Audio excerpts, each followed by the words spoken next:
Steve Jewin for MMAmania.com. This interview with the Weasel, Daniel Weichel, was recorded on November 25th, 2015, ahead of Bellator 147, main evented by Josh Thompson versus Pablo Villaseca. The co-main event is Georgi Karakhanyan versus Daniel Weichel in what's sure to be a featherweight eliminator fight with two of the top contenders in the division. Without further ado, let's get to that interview with the Weasel, Daniel Weichel, right here, right now. Steve Jewin, MMA Mania. All right, Daniel, you're on the line with Steve Jewin from MMA Mania. All right. Hey, Daniel, how are you doing today? Thank you. I'm fine. How are you? I'm good. It's good to talk to you again, and I want to congratulate you on a very exciting fight at Bellator 138. I was there, and you were within a second of getting the title from Patricio Freire. I hope that doesn't still sting after all this time. It's okay. I deal with it. I look forward, but still this was a tough moment for me, definitely. I'm sure it's giving you a lot of motivation when you're going into this fight with Georgi Karakhanyan because you want to get back to a second chance at that title. Absolutely. Also, I was very happy with this matchup. I asked for one of the top guys in the division that I can make another run on that belt.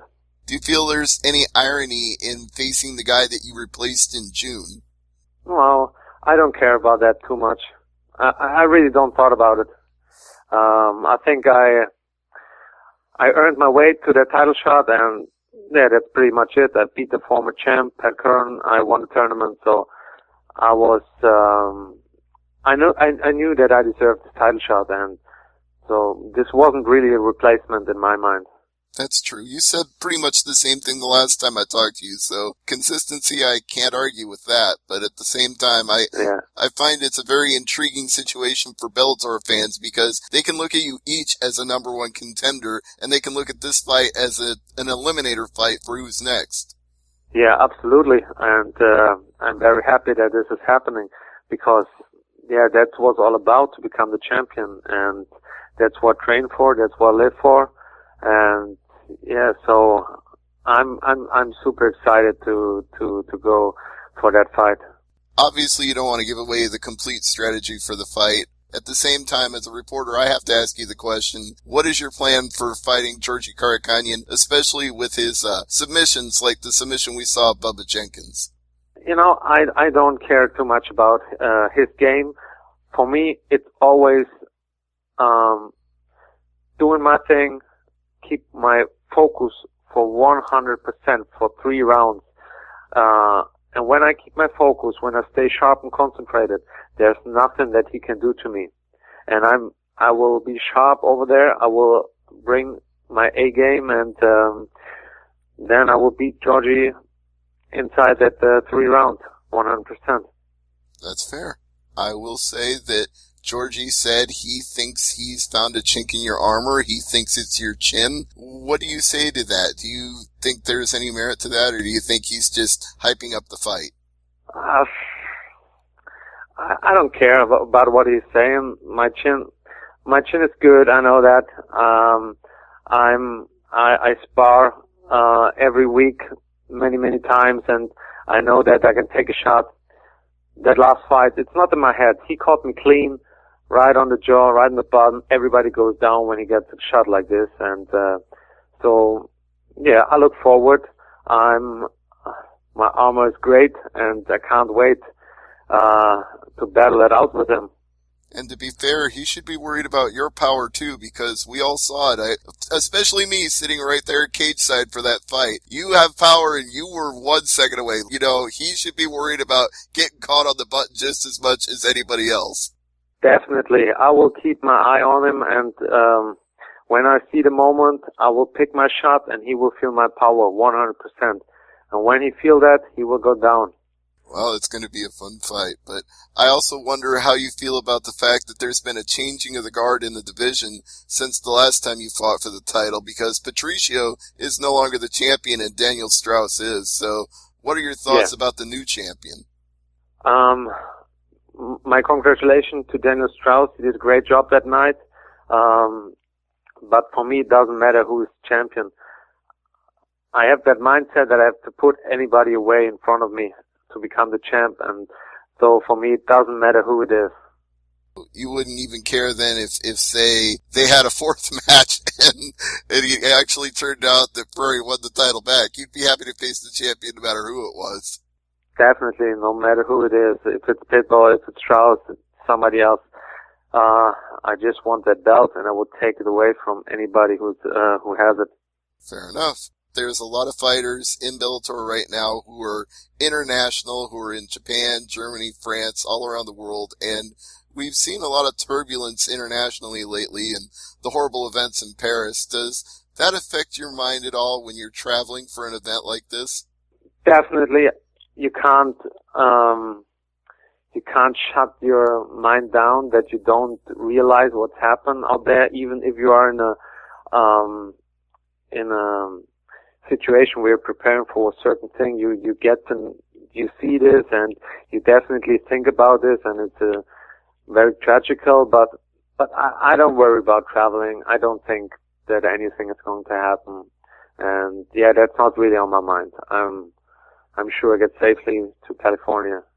Yeah, I think it's probably unlikely, but I did feel pretty bad for Hisaki Kato when I watched his fight, knowing that his heart had to be back in France with what had just gone on right before his fight, and he just left, like, literally right before those attacks, so it was horrible timing for him. Yeah, that's tough. Yeah.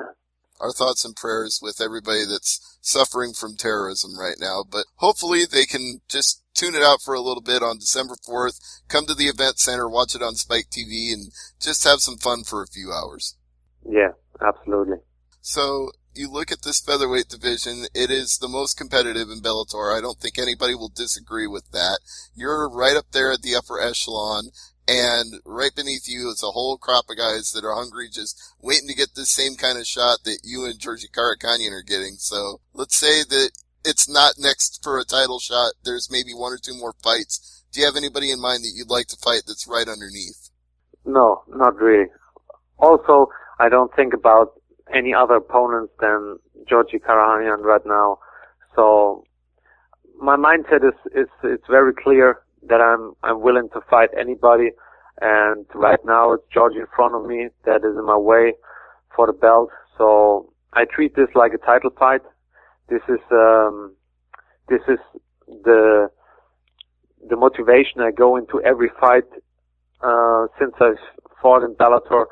It was like every fight is for me like a title fight, and so I train highly motivated and put everything I have into that preparation and be the best I can in that fight and perform on my best. To put it another way, then, you'll have the cardio for a 5-round fight in every 3-round fight, no matter what. Absolutely. That's what it is. I train for 5-round fights, but this time I think the pace can be a little bit high because it's 3 rounds. So, yeah, I'm ready for everything. An interesting thing that Karakhanyan told me yesterday, which I don't know if it affects the fight or not. Obviously, it won't change your mindset too much, but I'll bring it up anyway. He said that the thing that had changed the most since he fought back in January is he put on a lot of upper body mass. Do you think that muscular strength will make any difference in this fight? That's hard to say. Everybody is different, and if you put on a lot of muscles, he also has to cut down for the weight. So, and plus everybody's different. Everybody feels the muscles different. So I don't give too much on that. Well, he did admit that he was a little bit concerned. He didn't say he was super concerned about it, but he said the weight cut will be a little different for him this time. So I think he's worried that muscle mass might make a weight cut harder. Yeah, that's what especially in the lighter weight divisions, you have to watch out for. You cannot put on a lot of muscles. If you have an very easy weight cut, you can put on muscles and then see how it works. But if you feel good at the weight that you are, you should maintain and just build more cardio strength. That's what I'm thinking. But for me, the weight cut, my diet is very strict, and I think maybe I'm one of the heavier featherweights, so I have to be really focused on my diet to go down to 145. But the way I do it, for me, it's great. I feel healthy. I feel good. So I won't change anything on what I'm doing. So yeah. Yeah, I would think that you would probably have to be very careful anyway at 5'10" because you're at a height where guys are starting to be welterweight or middleweight. So you got to have a very focused diet to make 145. Yeah, 100%. It's cutting. Weight cut is never easy. So yeah, everything has to be good. The food has to be clean. You have to take care of your body every day. You can't miss physiotherapist and or eat anything outside. I'm cooking every day for myself. I try to get all organic food and try to eat just the healthiest things to get the best out of my body. Well, that's, I guess, one advantage of fighting in California is it's pretty much the home of fresh produce and organic products in this country. So you'll be able to keep on eating clean and healthy once you get here. Yeah, I'm always, especially in California. But I love to come to the U.S. because food-wise, I really love it. And yeah, especially I've been in California a couple of times, and I really liked it. I really like the food over there. And I can't wait, to enjoy something after the fight also. If you get a chance, and it might be a little out of your way, I would recommend going to some of the fresh seafood places in San Diego because amazing, some of the best seafood I've ever eaten. Yeah, I will try that out if I have a chance to. Absolutely. But hey, I want to get this chance to let you plug anything you want, sponsors, teammates, social media links. Give a shout out to anything you'd like. Okay. That goes out to my fans all around the globe. Make sure you tune in on December 4th, Bellator 147, me versus Karakhanyan. I will continue my mission for that belt, and I will bring the heat to Cali, no matter what. Thanks to my team, MMA Spirit. Thanks to my sponsors, Olymp Germany and Fight Nature. I appreciate all your help, and I can't wait to do my thing on December 4th. That's right. Bellator 147 main evented Josh Thompson and Pablo Villaseca. Co-main event Daniel Weichel and Georgi Karakhanyan. Event Center, San Jose, California. Live on Spike TV. Daniel, thank you for the time today. Thanks for having me. It was my pleasure. Thank you very much. And thank you too, Nancy. Yep.